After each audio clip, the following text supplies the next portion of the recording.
তোমরা যারা কেন্দ্র সরকারের আন্ডারে গোয়েন্দা দপ্তরে চাকরি পেতে চাও, তোমাদের সবার জন্য একটি দারুণ সুযোগ। এখন বর্তমানে গোয়েন্দা দপ্তরের তরফ থেকে নতুন একটি নিয়োগের বিজ্ঞপ্তি প্রকাশ করা হয়েছে, যেখানে তোমরা শুধুমাত্র একটি লিখিত পরীক্ষা দিয়ে চাকরি পেতে পারো। তার জন্য অফিসিয়াল যে নোটিফিকেশনটা আউট হয়েছে, ওই নোটিফিকেশন অনুযায়ী এখানে তোমরা কোন পোস্টে আবেদন করতে পারবে, কারা কারা তোমরা এলিজিবল, কিভাবে তোমাদের আবেদন করতে হবে, পরীক্ষার প্যাটার্ন কি থাকবে, এবং তোমরা যারা ওয়েস্ট বেঙ্গল থেকে আবেদন করছো তোমাদের এক্সামিনেশন সেন্টারগুলো কোথায় কোথায় রয়েছে, অ্যাপ্লিকেশন ফিস কত লাগছে, এ টু জেড সমস্ত রকম গুরুত্বপূর্ণ পয়েন্টগুলো নিয়ে বিস্তারিতভাবে আলোচনা করব। তার জন্য অবশ্যই তোমরা ভিডিওটি না টেনে শেষ পর্যন্ত দেখে নাও। তো বন্ধুরা, অনস্ক্রিন দেখতে পাচ্ছ অফিসিয়াল নোটিফিকেশনটা আমি ওপেন করে রেখেছি। এখানে দেখতে পাচ্ছ প্রথমে লেখা রয়েছে intelligence bureau, ministry of home affairs, government of India. অর্থাৎ আমাদের কেন্দ্র সরকারের আন্ডারে ইন্টেলিজেন্স ব্যুরো অর্থাৎ গোয়েন্দা দপ্তরের তরফ থেকে এই নোটিফিকেশনটা প্রকাশ করা হয়েছে। তাহলে কোন পোস্টের জন্য প্রকাশ করা হয়েছে? নিজে তোমাদের পোস্টের নাম রাখা হয়েছে জুনিয়র ইন্টেলিজেন্স অফিসার অর্থাৎ জিও পোস্ট। এই পোস্টে কিন্তু এখানে অনলাইন আবেদনটা চলছে বর্তমানে। এবার এখানে কিন্তু অনলাইন আবেদন করার জন্য এখানে তোমাদের অবশ্যই ভিজিট করতে হবে www.mha.government.in। এখানে গিয়ে তোমাদের অনলাইন আবেদন করতে হবে। এবার তোমাদের নিচে ছকের মধ্যে এই পোস্ট সংক্রান্ত বিস্তারিত তথ্য দেওয়া রয়েছে। যেমন এখানে দেখতে পাচ্ছ প্রথমে তোমাদের পোস্টের নাম লেখা রয়েছে, তারপরে বলা হচ্ছে এখানে কিন্তু তোমাদের এটা গ্রুপ সির একটা পোস্ট, যেখানে তোমাদের চাকরি হলে লেভেল 4 অনুযায়ী তোমাদের পার মান্থ বেতন দিয়ে হবে। এখানে তোমাদের দেখতে পাচ্ছ বলা আছে 25,500 টাকা থেকে 81,100 টাকা।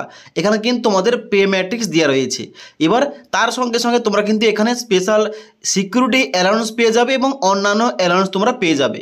এবার নাম্বার অফ ভ্যাকেন্সিস কত রয়েছে? এখানে রয়েছে মোট শূন্যপদ 394টি।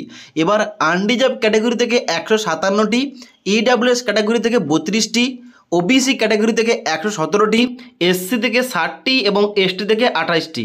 মোট শূন্যপদ সংখ্যা রয়েছে 394টি। ওকে, এবার তাহলে এই পোস্টে তোমরা কারা কারা এলিজিবল, কারা কারা আবেদন করতে পারবে দেখে নাও। দেখো এখানে তোমাদের নিচে বলা আছে এসেনশিয়াল কোয়ালিফিকেশান, যেখানে কি বলা হচ্ছে, যেখানে 1 নম্বর বলা হচ্ছে এখানে diploma in engineering in the field of electronics অথবা ইলেকট্রনিক্স অ্যান্ড টেলিকমিউনিকেশান অথবা ইলেকট্রনিক্স অ্যান্ড কমিউনিকেশান অথবা ইলেকট্রিক্যাল অ্যান্ড ইলেকট্রনিক্স অথবা ইনফরমেশন টেকনোলজি অথবা কম্পিউটার সায়েন্স কিংবা কম্পিউটার ইঞ্জিনিয়ারিং কিংবা কম্পিউটার অ্যাপ্লিকেশান। এতগুলো যে ফিল্ড দেওয়া রয়েছে, এই সমস্ত ফিল্ডে তোমাদের ডিপ্লোমা করা থাকলে ইঞ্জিনিয়ারিং স্ট্রিমে তোমরা কিন্তু অবশ্যই আবেদন করতে পারো। তারপরে আবার এখানে অর দিয়ে বলা হচ্ছে যদি তোমাদের এই কোয়ালিফিকেশানটা না থাকে, এখানে তোমাদের 2 নম্বর পয়েন্টে বলা হচ্ছে যে bachelor degree in science with electronics অথবা কম্পিউটার সায়েন্স অথবা ফিজিক্স অথবা ম্যাথমেটিক্স তোমরা এখানে আবেদন করতে পারো। অর্থাৎ তোমাদের যদি এখানে ইঞ্জিনিয়ারিং নিয়ে ডিপ্লোমা করা না থাকে, তোমরা কিন্তু এখানে সায়েন্স স্ট্রিম থেকে তোমাদের ব্যাচেলার ডিগ্রি করা থাকলে হবে। এখানে তোমাদের নির্দিষ্ট তোমাদের সমস্ত ফিল্ডের নাম দেওয়া রয়েছে, যেমন ইলেকট্রনিক্সে অথবা কম্পিউটার সায়েন্সে অথবা ফিজিক্স অথবা ম্যাথে। ওকে, তারপরে 3 নম্বর পয়েন্টে বলা হচ্ছে এখানে তোমাদের উপরে দুটি তোমাদের কোয়ালিফিকেশান না থাকলে এখানে তোমাদের 3 নম্বর পয়েন্টে বলা হচ্ছে bachelor degree in computer application. অর্থাৎ তোমরা যদি শুধুমাত্র কম্পিউটার অ্যাপ্লিকেশানে ব্যাচেলার ডিগ্রি করে থাকো, তোমরাও কিন্তু এখানে আবেদন করতে পারবে। তো এখানে বেসিক্যালি 3টি তোমাদের কোয়ালিফিকেশান দেওয়া রয়েছে। এই 3টি কোয়ালিফিকেশানের মধ্যে তোমাদের যে কোনো একটি থাকলে তোমরা কিন্তু এখানে এলিজিবল আবেদন করতে পারো। তারা বলা হচ্ছে এখানে এজ লিমিট সম্বন্ধে, যেখানে বলা হচ্ছে বিটুইন 18 to 27 ইয়ার। অর্থাৎ তোমাদের বয়স যদি 18 থেকে 27 বছরের মধ্যে হয়ে থাকে, অবশ্যই তোমরা এলিজিবল আবেদন করতে পারো। এবার এখানে আবেদন করার পর তোমাদের সিলেকশন কয়টা ধাপে হবে কিংবা এখানে এক্সাম প্যাটার্ন কী রয়েছে দেখে নাও। দেখো এখানে সবার প্রথম দেখতে পাচ্ছ বলা আছে 3 নম্বরে স্কিম অফ এক্সামিনেশান, যেখানে তোমাদের কিন্তু 3টি ধাপে সিলেকশন হবে, টিয়ার 1, টিয়ার 2 এবং টিয়ার 3। এবার টিয়ার 1 তোমাদের থাকছে লিখিত পরীক্ষা। এখানে বলা হচ্ছে online exam objective type MCQ তোমাদের টেস্ট হবে, যেখানে তোমাদের 100টা কোশ্চেন থাকবে, যার জন্য কিন্তু তোমাদের মোট নাম্বার রয়েছে 100। অর্থাৎ এখানে কিন্তু তোমরা শুধুমাত্র একটি লিখিত পরীক্ষা দিয়েই তোমরা চাকরিটা পাবে। ওকে, এবং যার জন্য কিন্তু এখানে তোমাদের ডান দিকে 2 ঘন্টা টাইম দেওয়া হচ্ছে। এবার নেগেটিভ মার্কিং রয়েছে এখানে 1/4 অর্থাৎ 4টি প্রশ্নের উত্তর ভুল করলে 1 নম্বর তোমাদের কাটা যাবে। এবার এই যে 100 নম্বরের পরীক্ষা, এইটা তোমাদের দেখতে পাচ্ছ বলা হচ্ছে যে জেনারেল মেন্টাল অ্যাবিলিটি থেকে তোমাদের 25% কোশ্চেন থাকবে এবং combination of subject as per essential qualification. এর মানেটা হচ্ছে তুমি যে কোয়ালিফিকেশন উপর ভিত্তি করে যে স্ট্রিম থেকে তুমি আবেদন করছো তার উপর ভিত্তি করে তোমাদের কিন্তু এখানে 75% তোমাদের কোশ্চেন আসবে।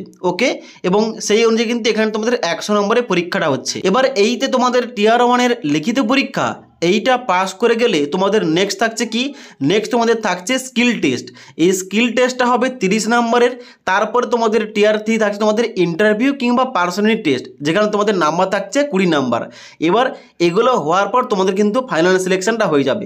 এবার তোমরা যারা ওয়েস্ট বেঙ্গল থেকে আবেদন করবে তোমাদের এক্সামিনেশন সেন্টার কি কি থাকবে দেখে নাও। দেখো নিচের দিকে আসবে, দেখতে পাচ্ছ এখানে কিন্তু আমাদের ওয়েস্ট বেঙ্গল থেকে মোট 6টা এক্সাম সেন্টার রয়েছে। আসানসোল, বর্ধমান, দুর্গাপুর, কল্যাণী, কলকাতা এবং শিলিগুড়ি। যখন তোমরা ফর্ম ফিল আপ করবে, ফর্ম ফিল আপ করার সময় অবশ্যই তোমার বাড়ির কাছাকাছি যেটা হবে অবশ্যই কিন্তু ওইটা প্রথম চুজ করবে।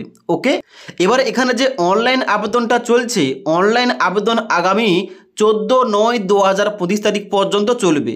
তাই তোমরা যারা অনলাইন আবেদন করতে চাও অবশ্যই কিন্তু অনলাইন আবেদন করতে পারো। এবার তাহলে এখানে অ্যাপ্লিকেশান ফিস লাগছে কত টাকা? এখানে তোমাদের অ্যাপ্লিকেশান ফিস লাগছে 650 টাকা, অর্থাৎ এক্সামিনেশান ফিস লাগছে 100 টাকা এবং রিক্রুটমেন্ট প্রসেসিং ফিস লাগছে 550 টাকা, অর্থাৎ মোট হচ্ছে এখানে 650 টাকা। তবে তোমরা যারা SC ST এবং তোমরা যারা এখানে উমেন ক্যান্ডিডেট আবেদন করবে এবং তোমরা যারা এখানে এক্স সার্ভিসম্যান আবেদন করবে তোমাদের কিন্তু 100 টাকা ছাড় রয়েছে, অর্থাৎ তোমাদের 550 টাকা দিয়ে অনলাইন আবেদনটা করতে হবে। ওকে, তো আশা করি তোমাদের সমস্ত কিছু বলতে পারলাম এই ভ্যাকেন্সি সংক্রান্ত। এখানে তোমাদের কোন পোস্টে আবেদন চলছে, কারা কারা তোমরা আবেদন করতে পারবে, কোন অফিসিয়াল ওয়েবসাইটে গিয়ে তোমাদের আবেদন করতে হবে, অ্যাপ্লিকেশান ফিস কত, এক্সাম প্যাটার্ন কী রয়েছে, এটা তোমাদের বলে দিলাম। এবার এখানে তোমাদের কিভাবে অনলাইন আবেদন করতে হবে স্টেপ বাই স্টেপ এই পদ্ধতি নিয়ে তোমরা ভিডিও চাইলে নিচে আমাকে অবশ্যই কমেন্ট করতে পারো। তাছাড়া আজকের এই ভিডিওটির আপডেট তোমাদের ভালো লেগে থাকলে একটি লাইক করবে এবং বন্ধুদের অবশ্যই ভিডিওটি শেয়ার করে দেবে।